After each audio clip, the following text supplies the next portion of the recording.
साफ साफ था कि 20 वोट इंडिया गठबंधन के थे, 16 वोट बीजेपी के थे।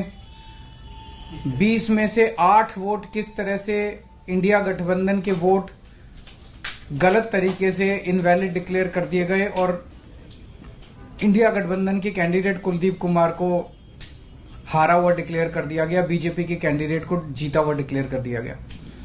मामला जब सुप्रीम कोर्ट में गया तो सुप्रीम कोर्ट ने बहुत जल्दी सुनवाई करके और आज जो पूरा जो प्रोसेस भी था, किस तरह से माननीय सुप्रीम कोर्ट ने सारे बैलेट पेपर मंगाए अपने पास, बैलेट पेपर खुद देखे और आज रिजल्ट डिक्लेयर कर दिया। ये मुझे लगता है कि भारतीय इतिहास के अंदर शायद पहली बार हुआ है।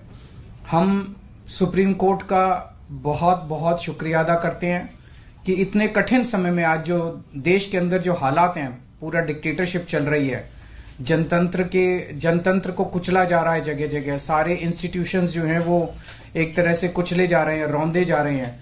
ऐसे में सुप्रीम कोर्ट का ये जो फैसला है ये बहुत मायने रखता है जनतंत्र के लिए और जनतंत्र को बचाने के लिए ये सुप्रीम कोर्ट का फैसला बहुत अहम है। इंडिया गठबंधन, इसलिए हम सुप्रीम कोर्ट का बहुत बहुत शुक्रिया अदा करते हैं। इंडिया गठबंधन की ये बहुत बड़ी जीत है, पहली जीत है, बहुत बड़ी जीत है और बहुत बड़े मायने रखती है। एक तरह से उन लोगों से छीन के लाए हम लोग ये जीत। उन लोगों ने तो चोरी कर लिया था ये चुनाव, उन लोगों ने तो वोट चोरी कर लिए थे, लेकिन हमने हार नहीं मानी।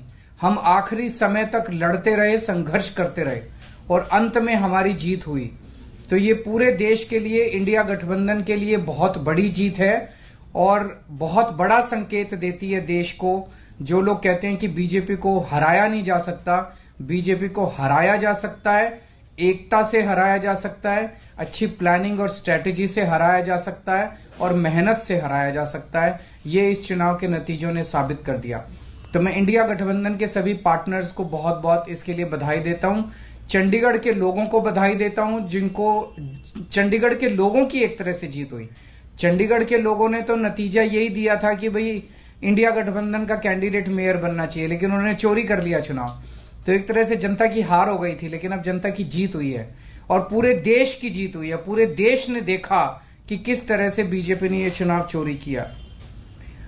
इस चुनाव में 36 वोट थे टोटल, बीजेपी के, कांग्रेस के, आम आदमी पार्टी के, अकाली दल के 35 काउंसलर और 1 मेंबर ऑफ पार्लियामेंट, 36 वोट थे।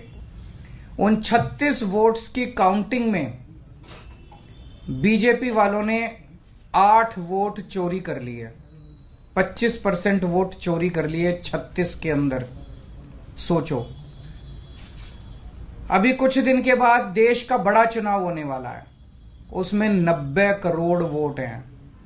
अगर ये 36 वोट में से 25% वोट चोरी कर सकते हैं, 90 करोड़ वोटों में ये कितने वोटों की चोरी करेंगे, सोच के भी रूह कांप उठती है, रोंगटे खड़े हो जाते हैं। सुनते तो थे कि बीजेपी वाले गड़बड़ करते हैं, सुनते तो थे कि बीजेपी वाले बदमाशी करते हैं, वोटों की चोरी करते हैं, पर कभी कभी मन खराब थी कि चंडीगढ़ के चुनाव के वक्त सीसीटीवी कैमरे लगे हुए थे और सीसीटीवी कैमरों के अंदर इनका सारा का सारा रंगे हाथों ये लोग पकड़े गए, सारा इनका कुकर्म पकड़ा गया।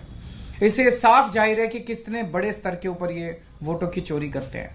अब बड़ा मसला ये है, पूरे देश को सोचना पड़ेगा कि अगर जनतंत्र नहीं बचेगा तो कुछ नहीं बचेगा। आज जितनी कॉन्फिडेंस के साथ ये कह रहे हैं 370 सीट आएंगी, 370 सीट आएंगी, एक तरह से देश के लोगों को चैलेंज कर रहे हैं ये लोग कि तुम्हारे वोट की जरूरत नहीं है हम लोगों को, हमारी तो आ रही है 370 सीट। तुम्हारे वोट की जरूरत नहीं है हम लोगों को, हमारी तो आ रही है 370 सीट। अगर उन्हें इतना कॉन्फिडेंस है 370 सीट का, कहां से आ रहा है ये कॉन्फिडेंस? कुछ तो गड़बड़ कर रखी है इन्होंने। और जिस देश, अगर किसी देश के अंदर चुनाव के पहले पार्टियां साफ साफ कहना चालू कर दे हमें वोट की जरूरत नहीं है, हमें लोगों की जरूरत नहीं है, उस देश के अंदर फिर जनतंत्र बहुत बड़ा खतरे में है। पूरे देश को